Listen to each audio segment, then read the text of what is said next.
মসজিদে না গিয়ে নিয়মিত নিজের ওয়াইফের সাথে ঘরে জামাতে নামাজ আদায় করা কি সঠিক হবে? মোটেও সঠিক হবে না ভাই সাব্বির। কারণ হলো আমাদেরকে আল্লাহ রাব্বুল আলামিন যে দিন দিয়েছেন, এই দিনে 5 ওয়াক্ত সালাত হলো সবচেয়ে গুরুত্বপূর্ণ আমল।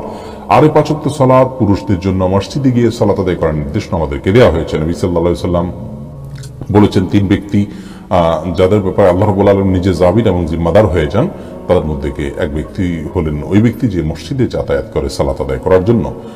অন্য এক হাদিসে নবী আলাইহিস সালাম বলেছেন, আলা আদুল্লুকুম আলা মা ইয়ামহুল্লাহু বিল খাতায়া ওয়া ইয়ারফাউ বিহি দারাজাত, আমি তোমাদেরকে এমন আমলের কথা বলে দিব না যে আমলের কারণে আল্লাহ তাআলা তোমাদের মর্যাদা বৃদ্ধি করবেন এবং তোমাদের ভুল ত্রুটি এগুলোকে মাফ করে দিবেন। সেই প্রশ্নের পর সাহাবীরা বলেছিল, অবশ্যই বলি ইয়া রাসূলুল্লাহ। তখন নবী সাল্লাল্লাহু আলাইহি ওয়াসাল্লাম যে আমলগুলোর কথা বলেছেন তার মধ্যে একটা আমল হলো মসজিদে যে ঘন ঘন যায়।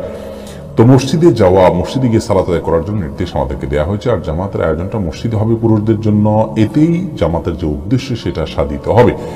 বাসায় আপনি যদি আপনার স্ত্রীকে নিয়ে জামাত নিয়মিত করেন অথচ আপনার হাতের নাগালে আশেপাশে মসজিদ থাকে, তাহলে আপনার এই কাজটি উচিত হবে না, সঠিক হবে না। জামাতের সাথে সালাত আদায়ের যে নির্দেশ, সেই নির্দেশটা পালন হবে না। হ্যাঁ, আপনি জামাত আদায়ের সওয়াবটা পেলেন শুধুমাত্র।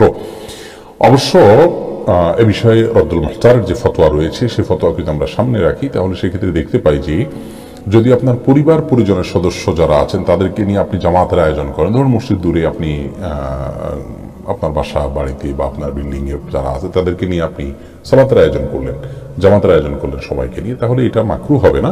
কিন্তু সেক্ষেত্রেও মসজিদে জামাতের সাথে সালাত আদায় করাকে আফদল বলা হয়েছে রদ্দুল মুখতারে।